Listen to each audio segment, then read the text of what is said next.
आपल्या प्रत्येकालाच शिवपिंडीवर वाहिल्या जाणाऱ्या शिवामूठबद्दल माहीतच आहे, पण आज त्याबद्दल एकदम डिटेल माहिती जाणून घेऊया.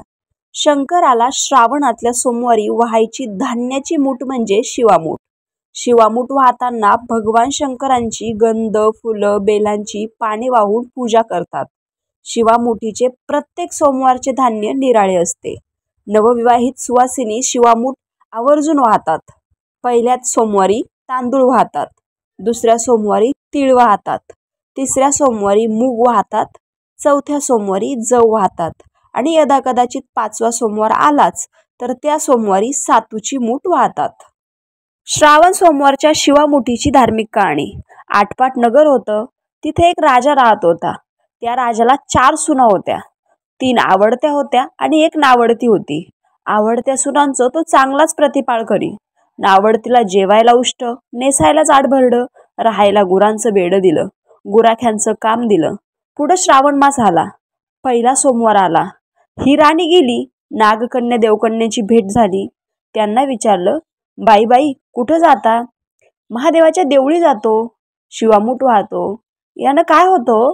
भ्रताराची भक्ती होते, इच्छित कार्य सिद्धीत जातं, मुलं बाळ होतात, नावडती माणसं आवडती होतात, वडील मनुष्यांपासून सुखप्राप्ती होते.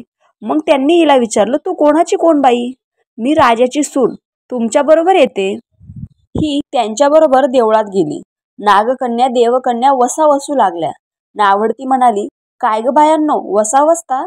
आम्ही शिवामुठीचा वसा वसतो. त्या वशाला काय करावं? मूठ चिमूठ तांदूळ घ्यावे, शिवराई सुपारी घ्यावी, गंध फुलं घ्यावे, 2 बेलाची पानं घ्यावी, मनोभावे पूजा करावी, हाती तांदूळ घ्यावे आणि तोंडानं शिवा शिवा महादेवा, माझी शिवामूठ ईश्वरा देवा. सासू सासऱ्या दिरा भावा ननंद जावा, भ्रतांना आवडती आहे ती आवडती कर रे देवा, असं म्हणून तांदूळ व्हावेत. संध्याकाळपर्यंत उपवास करावा. उष्टमाष्ट खाऊ नये. दिवसा निजूनही उपास नाही निभावला तर दूध प्यावं. संध्याकाळी आंघोळ करावी, देवाला बेल व्हावं आणि मुकाट्यानं जेवण करावं. हा वसा 5 वर्ष करावा. पहिल्या सोमवारी तांदूळ, दुसऱ्यास तीळ, तिसऱ्यास मूग, चौथ्यास जव आणि 5वा आला तर सातू शिवामुठी करता घेत जावे. पहिल्या सोमवारी सगळं साहित्य नागदेवकन्यांनी दिलं आणि दुसऱ्या सोमवारी हिला धरून आणायला सांगितलं. त्या दिवशी हिनं मनोभावे पूजा केली. सारा दिवस उपवास केला. जावा ननंदांनी उष्टमाष्ट पान दिलं ते तिनं गाईला घातलं. शंकराची आराधना केली आणि दूध पिऊन निजून राहिली. पुढं दुसरा सोमवार आला. नावडतीनं घरातून सर्व सामान मागून घेतलं. पुढं रानात जाऊन नागकन्यांबरोबर मनोभावे पूजा केली आणि शिवा शिवा महादेवा, माझी शिवामूठ ईश्वरा देवा, सासू सासऱ्या दिरा भावा ननंद जावा, भ्रतारा नावडती आहे ती आवडती कर रे देवा, असं म्हणून तीळ वाहिले. सारा दिवस उपवास केला. शंकराला बेल वाहिला. दूध पिऊन निजून राहिली. संध्याकाळी सासऱ्यांना विचारलं, तुझा देव कुठं आहे? नावडतीनं जवाब दिला, माझा देव फार लांब आहे. वाटा कठीण आहेत, काटे कुठे आहेत, साप वाघ आहेत, तिथं माझा देव आहे.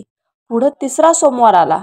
पूजेचं सामान घेतलं. देवाला जाऊ लागली. घरची माणसं मागं चालली. नावडते तुझा देव दाखव म्हणून म्हणू लागली. नावडतीला रोजचा सराव होता. तिला काही वाटलं नाही. यांना काटेकुटे पुष्कळ लागले. नावडतीची दया आली. आजपर्यंत रानात कशी येत असेल कोण जाणे. नावडतीला चिंता पडली. देवाची प्रार्थना केली. देवाला तिची करुणा आली. नागकन्या देवकन्या यासह वर्तमान देऊळ सुवर्णाचं झालं. रत्नजडितांचे खांब झाले. हांड्या गलास लागली. स्वयंभू महादेवाची पिंडी झाली. सगळ्यांनी देवाचं दर्शन घेतलं. नावडती पूजा करू लागली. गंधफूल वाहू लागली. नंतर मूग घेऊन शिवा शिवा महादेवा, माझी शिवामूठ ईश्वरा देवा, सासू सासऱ्या दीर भावा ननंद जावा, भ्रतारा आवडती आहे ती आवडती कर रे देवा, असं म्हणून शिवाला वाहिले. राजाला मोठा आनंद झाला. नावडतीवर प्रेम वाढलं. दागिने ल्यायला दिले. खुंटीवर पांगोट ठेवून तळ पाहायला गेला. नावडतीची पूजा झाली. पूजा झाल्यावर सगळी माणसं बाहेर आली.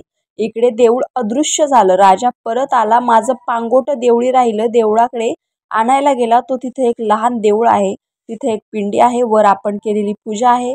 जवळ खुंटीवर पांगोट आहे. तेव्हा त्याने सुनेला विचारलं, हे असं कसं झालं? माझा गरीबाचा हाच देव. मी देवांची प्रार्थना केली, त्यानं तुम्हाला दर्शन दिलं. सुनेमुळं देव भेटला म्हणून तिला पालखीत घालून घरी आणलं. नावडती होती ती आवडती झाली. जसा तिला शंकर प्रसन्न झाला तसा तुम्हा आम्हा हो. ही 60 उत्तराची कहाणी 5 उत्तरी सुफळ संपूर्ण झाली. रामकृष्ण हरी.